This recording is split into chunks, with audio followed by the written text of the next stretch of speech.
ಬಸವಣ್ಣನವರನ್ನು ದೇವರೆಂದು ಪೂಜಿಸಬೇಡಿ. ಚಂದ್ರಶೇಖರ ಶಿವಾಚಾರ್ಯ ಸ್ವಾಮೀಜಿ ಮನವಿ.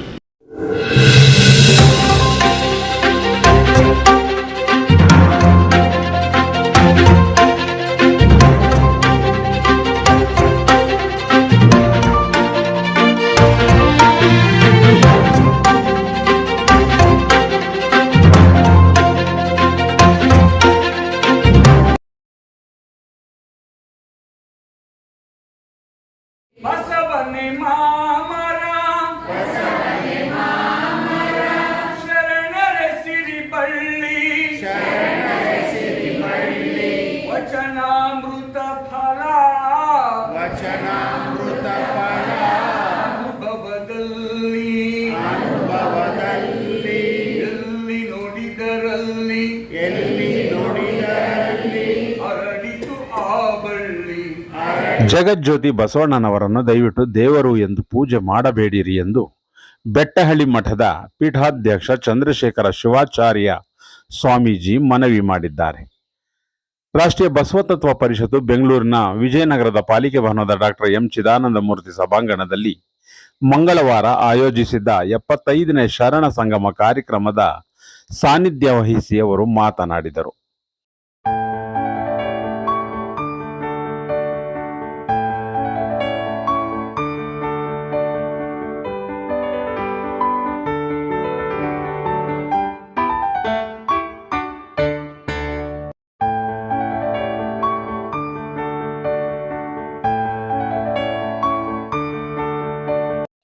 ನಮ್ಮಲ್ಲಿ ಏನಾಗಿದೆ ಎಂದರೆ, ಸಮಾಜದ ಸ್ಥಿತ್ಯಂತರಗಳನ್ನು ಬದಲಾಯಿಸಲು ಶ್ರಮಿಸಿದ ಬಸವಣ್ಣನಂತಹವರ ಭಾವಚಿತ್ರಗಳಿಗೆ ಕುಂಕುಮಾರ್ಚನೆ ಮಾಡಿ ಆರತಿ ಬೆಳಗುವ ವ್ಯವಸ್ಥೆ ಆರಂಭಿಸಿಬಿಟ್ಟಿದ್ದೇವೆ.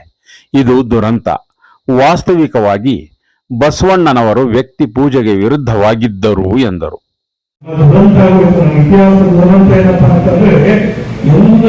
ಈ ಧರ್ಮಗಳನ್ನ ಈ ಸ್ಥಿತ್ಯಂತರಗಳನ್ನು ಬದಲಾಯಿಸಿದ ಮಹಾನುಭಾವಗಳನ್ನು ನಾವು ಏನ್ ಮಾಡಬೇಕಪ್ಪ ಅಂತಂದ್ರೆ ಒಳ್ಳೆ ದೇವರು ಪ್ರಮಾಣಿಸಿದಂತ ಪೂಜೆಗಳನ್ನು ಇಟ್ಟು ಯಾವ ಪೂಜೆಯನ್ನು ಗೌರವಿಸಿದ್ದು ಅದೇ ಬಸವಣ್ಣನ ಹೋದರೆ ಬಸ್ ಇಟ್ಟು ಗಂಧಾಕ್ಷತೆ ಇಟ್ಟು ಅಥವಾ ತುಂಬ ಇಟ್ಟು 6 ತಿಂಗಳನ್ನು ಕೊಡುವಂತ ವ್ಯವಸ್ಥೆ. ಬಸವ ತತ್ವ ಚಿಂತನೆಯನ್ನು ನಮ್ಮ ಹೃದಯಗಳಲ್ಲಿ ಮೊಳಕೆ ಹೊಡೆಯಬೇಕು. ಮಹಾತ್ಮಾಜಿಯವರು ಅದನ್ನೇ ಹೇಳ್ತಾರೆ. 1924 ಬೆಳಗಾವಿ ಕಾಂಗ್ರೆಸ್ ಏನಾದ್ರು ಸಂದೇಶ ಕೊಡಿ ಮಹಾತ್ಮಾಜಿ ಅಂತ ಹೇಳಿಕ್ಕೆ ಮಹಾತ್ಮರವರು ಮಾತನ್ನ ಹೇಳ್ತಾರೆ. ಬಸವಣ್ಣ ಹುಟ್ಟಿದ ನಾಡಿನ ಜನಕ್ಕೆ ನಾನ್ಯಾವ ಸಂದೇಶವ ಕೊಡಲಿ, ಬಸವಣ್ಣ ದೊಡ್ಡ ಸಂದೇಶ ಕೊಟ್ಟರಂಗಿಲ್ಲ, ಕಾಯಕ ದಾಸೋಹ ಸಂದೇಶವನ್ನು ಕೊಟ್ಟ. ಮತ್ತೊಂದು ಘಟನೆಯನ್ನು ನಾವು ನೆನೆಸ್ಕೊಳ್ಬೇಕು. ಏನಾದರೂ ಮೊದಲೇ ಫಲಸ್ಪರ್ಶವಾಗಿ ಬೆಳೆದಿದ್ದರೆ ನಾನು ಬಸವಾನುಮಾನಿಯಾಗಿ ಬದುಕುತ್ತಿದ್ದೆ ನನ್ನ ಜೀವನಗಳಲ್ಲಿ. ಎಷ್ಟು ಅದ್ಭುತವಾದ ವಿಚಾರಗಳು. ಬಸವಣ್ಣನವರನ್ನು ಜಾನಪದರು ಅರ್ಥ ಮಾಡಿಕೊಂಡಷ್ಟು ಸ್ವಾಮೀಜಿಗಳು, ಸಾಹಿತಿಗಳು ಹಾಗೂ ಉಪನ್ಯಾಸಕರು ಅರ್ಥ ಮಾಡಿಕೊಂಡಿಲ್ಲ. ನಾವೆಲ್ಲ ಶಬ್ದ ಸಾಹಿತ್ಯವನ್ನು ಹಿಡಿದು ಮಾತನಾಡಿದರೆ ಜನಪದರು ಹೃದಯದ ಸಾಹಿತ್ಯಕ್ಕೆ ಬೆಲೆ ಕೊಟ್ಟು ಬದುಕಿದವರು ಎಂದು ಹೇಳಿದರು. ಶಾಸ್ತ್ರಗಳನ್ನು ಹೇಳಿ ಹೇಳಿ ನೋಡುತ್ತಿದ್ದಂತೆ ಅನೇಕರು ಸಿರಿವಂತರಾದರು. ಮೈ ಮೇಲೆ ಬಂಗಾರದ ಒಡವೆಗಳನ್ನು ಹೇರಿಕೊಂಡರು. ಆದರೆ ಶಾಸ್ತ್ರಗಳನ್ನು ಕೇಳಿ ಶ್ರೀಮಂತರಾದವರು ಒಬ್ಬರೂ ಇಲ್ಲ. ನಮ್ಮ ಹಣೆ ಬರಹ ಬದಲಿಸಲು ಯಾರಿಂದಲೂ ಸಾಧ್ಯವಿಲ್ಲ. ಕೈಗೆ ಇಷ್ಟಲಿಂಗ ಬಂದ ನಂತರ ಯಾವುದೇ ಶಾಸ್ತ್ರಗಳನ್ನು ನಂಬುವ ಅವಶ್ಯಕತೆ ಇಲ್ಲ ಎಂದು ಸ್ವಾಮೀಜಿ ಒತ್ತಿ ಹೇಳಿದರು. ಅನುಭವ ಮಂಟಪದಲ್ಲಿ ಶರಣರ ಕಾಯಕ ಸೇವೆ ವಿಷಯ ಕುರಿತು ಉಪನ್ಯಾಸ ನೀಡಿದ KR ಪುರಂ ಪದವಿ ಪೂರ್ವ ಕಾಲೇಜು ಕನ್ನಡ ಉಪನ್ಯಾಸಕಿ ಡಾಕ್ಟರ್ ಎಸ್ ಗಂಗಾಂಬಿಕೆ ಅವರು, ಬಸವಣ್ಣನವರ ಕಾಲದಲ್ಲಿ ಅನುಭವ ಮಂಟಪ ಎಂಬುದು ಶರಣರು ತಮ್ಮ ಭಾವಗಳನ್ನು ಹಂಚಿಕೊಳ್ಳುತ್ತಿದ್ದ ಹಾಗೂ ಅದಕ್ಕೊಂದು ಸಾಂಸ್ಕೃತಿಕ ಚೌಕಟ್ಟನ್ನು ಕಟ್ಟುಕೊಳ್ಳುತ್ತಿದ್ದಂತಹ ಒಂದು ವೈಚಾರಿಕ ವೇದಿಕೆಯಾಗಿತ್ತು ಎಂದರು. ಸಾಂಸ್ಕೃತಿಕವಾದಂತಹ ಒಂದು ಚೌಕಟ್ಟನ್ನು ಕೊಟ್ಕೊಳ್ಳುವಂತಹ ಕಾಲ. ಅಲ್ಲಿ ಎಲ್ಲರೂ ಸಮಾನರಾಗಿರ್ತಿದ್ರು. ಹುಟ್ಟಿನಿಂದಾಗಲಿ, ಲಿಂಗದಿಂದಾಗಲಿ, ಉದ್ಯೋಗದಿಂದಾಗಲಿ ಅನುಭವ ಮಂಟಪದಲ್ಲಿ ಎಲ್ಲೂ ಮೇಲು ಕೀಳು ಅನ್ನೋದು ಇರಲಿಲ್ಲ. ಅಲ್ಲಿ ಸ್ವಯಂ ವಿಕಾಸ ಅಂದ್ರೆ ಪ್ರತಿಯೊಬ್ಬರು ಬೆಳಿಬೇಕು. ಅಲ್ಲಿ ಶರಣ ಅಂದ್ರೆ ಕೇವಲ ಒಬ್ಬ ಶರಣ ಅಲ್ಲ, ಅವನೊಬ್ಬ ಸಾಧಕನಾಗಬೇಕು. ಅದಕ್ಕೋಸ್ಕರ ಆ ಸಾಧಕನ ಹಾದಿಯಲ್ಲಿ ಈ ಕಾಯಕಕ್ಕೆ ಮಹತ್ವದ ಬೆಲೆ ಇರುವಂತದ್ದು. ಕಾಯಕವೇ ಪ್ರಧಾನವಾದಂತಹ ಮೌಲ್ಯಗಳಲ್ಲಿ ಒಂದಾಗಿರುವಂತದ್ದು. ಹಾಗಾಗಿ ಅಲ್ಲಿ ಸಹೋದರತ್ವ ಇತ್ತು. ಪ್ರತಿಯೊಬ್ಬ ಕಾರ್ಯನಿರ್ವಹಣೆ ಮಾಡ್ತಾ ಇದ್ರು. ಪ್ರತಿಯೊಬ್ಬರು ಕೂಡ ಎಲ್ಲಾ ಪ್ರಯತ್ನಗಳನ್ನು ಕೂಡ ಗೌರವಿಸ್ತಾ ಇದ್ರು. ಅಲ್ಲಿ ಯಾವುದೇ ಮೇಲು ಕೀಳು ವರ್ಗ ಭೇದವಾಗಲಿ, ಲಿಂಗ ಭೇದವಾಗಲಿ, ಜಾತಿ ಭೇದವಾಗಲಿ ಇರಲಿಲ್ಲ.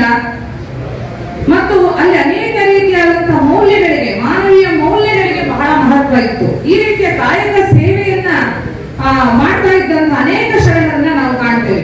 ಪ್ರಾಸ್ತಾವಿಕವಾಗಿ ಮಾತನಾಡಿದ ಪರಿಷತ್ತಿನ ಅಧ್ಯಕ್ಷ ಡಿ.ಟಿ. ಅರುಣ್ ಕುಮಾರ್ ಅವರು ಮೌಢ್ಯತೆ ಮತ್ತು ಕಂದಾಚಾರದ ಬಗ್ಗೆ ಜಾಗೃತಿ ಮೂಡಿಸುವ ನಿಟ್ಟಿನಲ್ಲಿ ಶರಣ ಸಂಗಮ ಕಾರ್ಯಕ್ರಮ ಹಮ್ಮಿಕೊಂಡು ಬರಲಾಗುತ್ತಿದೆ ಎಂದು ತಿಳಿಸಿದರು. 75ನೇ ತಿಂಗಳ ಶರಣ ಸಂಗಮ ಕಾರ್ಯಕ್ರಮ ಅತ್ಯಂತ ಯಶಸ್ವಿಯಾಗಿ ನೆರವೇರಿದೆ. ಸೊ ಇವತ್ತು ವಿಶೇಷವಾಗಿ ಕಾಯಕದ ಬಗ್ಗೆ ಶರಣರಿಗೆ ಮನದಟ್ಟಾಗುವಂತೆ ಉಪನ್ಯಾಸಕರು ಇವತ್ತು ಉಪನ್ಯಾಸ ಕೊಟ್ಟಿದ್ದಾರೆ. ಅದಕ್ಕಿಂತ ಮುಖ್ಯವಾಗಿ ಪರಮ ಪೂಜ್ಯ ಚಂದ್ರಶೇಖರ ಸ್ವಾಮೀಜಿಗಳು ಬೆಟ್ಟಯ್ಯ ಮಠ ಇವತ್ತು ಮೌಢ್ಯತೆ ಮತ್ತು ಕಂದಾಚಾರದ ಒಂದು ಜಾಗೃತಿ ಮೂಡಿಸುವ ಕೆಲಸವನ್ನು ಇವತ್ತಿನ ಪ್ರವಚನದಲ್ಲಿ ವಿವರವಾಗಿ ಹೇಳಿರ್ತಕ್ಕಂಥದ್ದು ಇವತ್ತು ಆಗಿದೆ. ಸೊ ಇದು ನಿಜವಾಗಿಯೂ ಸಹ ಅವರು ಕೇಳಿರ್ತಕ್ಕಂಥದ್ದು ಎಷ್ಟು ಸೂಕ್ತವಾಗಿದೆ ಅಂತಂದರೆ, ಪ್ರತಿಯೊಬ್ಬರ ಮನಸ್ಸಿನಲ್ಲಿ ಉಳಿಯುವಂಥದ್ದು ಬಸವ ತತ್ವ ಆಗಬೇಕು. ಇಲ್ಲಿಂದ ನೀವು ಬಸವ ತತ್ವವನ್ನು ಎಷ್ಟೊಂದು ಅಳವಡಿಸ್ಕೊಳ್ತೀರಾ, ಅದನ್ನು ನೀವು ಎಷ್ಟೊಂದು ಆಚರಣೆಗೆ ತರ್ತೀರಾ ಅನ್ನುವಂತಹ ಮಾತನ್ನು ಕೇಳಿದ್ದು ಎಲ್ಲರಿಗೂ ಕೂಡ ಬಹಳ ಉತ್ಸಾಹ ಬಂದಿದೆ. ಇದರಿಂದ ಈ ನಮ್ಮ ಭಾಗದಲ್ಲಿ ಅಷ್ಟೇ ಅಲ್ಲ, ಬೆಂಗಳೂರಿನ ಎಲ್ಲ ಭಾಗಗಳಿಂದ ಶರಣರು ಆಗಮಿಸಿ ಇವತ್ತಿನ ಕಾರ್ಯಕ್ರಮವನ್ನು ಯಶಸ್ವಿಗೊಳಿಸಿದ್ದಾರೆ. ಅತ್ಯಂತ ಯಶಸ್ವಿಯಾಗಿ 75ನೇ ತಿಂಗಳ ಶರಣ ಸಂಗಮ ಕಾರ್ಯಕ್ರಮ ನೆರವೇರಿದೆ ಅನ್ನುವಂತಹ ಮಾತನ್ನು ಈ ಸಂದರ್ಭದಲ್ಲಿ ಹೇಳಲಿಕ್ಕೆ ಇಷ್ಟಪಡ್ತಾ ಇದ್ದೀನಿ.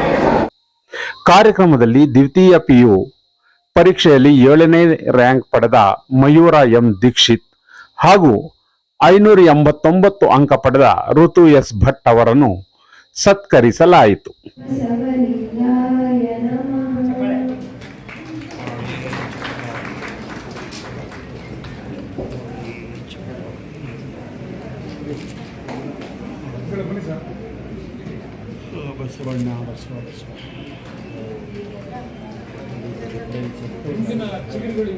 ಅತ್ಯುತ್ತಮ ಆಟಗಾರ್ತಿಯಾಗಿರುವಂತಹ ಕುಮಾರಿ ಋತು ಅವರನ್ನು ಕೂಡ ಸನ್ಮಾನಿಸುತ್ತಿದ್ದಾರೆ. ಪುಷ್ಪ ಮತ್ತು ತಂಡದವರು ನಾಗರಬಾವಿಯ ನೀಲಾಂಬಿಕಾ ವಚನ ಮಂಡಳಿ ಹಾಗೂ MC ಬಡಾವಣೆಯ ಜಯಮಾರುತಿ ವ್ಯಾಯಾಮ ನಗೆಕೂಟದ ಸದಸ್ಯರಿಂದ ವಚನ ಗಾಯನ ಕಾರ್ಯಕ್ರಮ ನಡೆಯಿತು.